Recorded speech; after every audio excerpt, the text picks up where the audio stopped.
Ito na ang aking napalengke na asa-asa at saka galunggong. At magpiprito na tayo guys. Ayan, nakaready na ang ating prituhan. At kakain na tayo ng maayos. Organic na naman ngayon ang ating pag-ulam. Ayan guys. Thank you for watching. Prito na siya guys. Tinitikman ko na. Ang sarap. Ang lasa. Grabe. Fresh na fresh kasi yung isda. Ang sarap-sarap, oh. Mura pa, tapos masarap pa.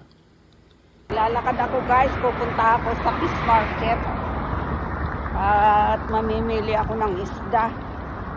Wala na kami kasing isda guys, kaya lakad na lang ako. Punta na lang sa my fish market. Yan oh guys. Dadaanan ko. Yan. Doon, banda roon pa ang pupuntahan ko. Ayan guys. Ang dami